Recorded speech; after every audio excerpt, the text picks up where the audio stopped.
এক বিশাল সবুজ জঙ্গলে বাস করত বনের রাজা সিংহ। তার গর্জনে পাহাড় কাঁপত, গাছের পাতা ঝরে পড়ত। সবাই তাকে ভয় পেত, কিন্তু রাজা হওয়ার পর সিংহের স্বভাব বদলে গিয়েছিল। সে খুব অহংকারী হয়ে উঠেছিল। প্রতিদিন সে জঙ্গলের প্রাণীদের ডেকে বলতো, আমার অনুমতি ছাড়া কেউ খাবার খাবে না। সব প্রাণী ভয়ে কাঁপত, তারা না খেয়ে থাকত, শুধু সিংহের জন্য অপেক্ষা করত। জঙ্গল ধীরে ধীরে শান্তি হারাতে লাগল। এই জঙ্গলে থাকত একটি চতুর শেয়াল।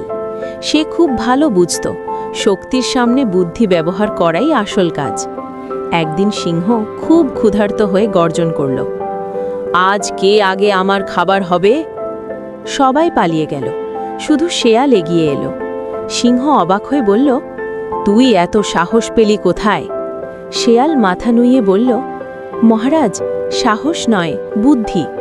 আমি আপনার জন্য এক দারুণ খবর এনেছি। সিংহ আগ্রহী হয়ে বলল, বল। শেয়াল বলল, জঙ্গলের শেষ প্রান্তে এক দৈত্যাকার সিংহ এসেছে। সে বলছে এই জঙ্গল তার, আপনি নাকি ভুয়া রাজা। এই কথা শুনে সিংহের চোখ লাল হয়ে গেল। অসম্ভব, আমাকে এক্ষুনি নিয়ে চল। শেয়াল তাকে নিয়ে গেল এক পুরনো গভীর কুয়ার কাছে।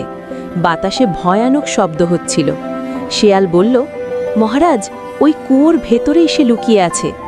সিংহ কুয়োর ভেতর তাকিয়ে নিজের প্রতিবিম্ব দেখল।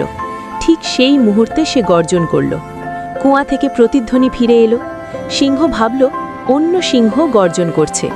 রাগে অন্ধ হয়ে সিংহ লাফ দিয়ে কুয়োর ভেতর ঝাঁপ দিল।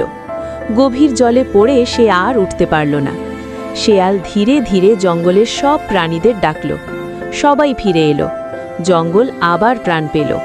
শেয়াল বলল, রাজা সেই যে সবার কথা শোনে।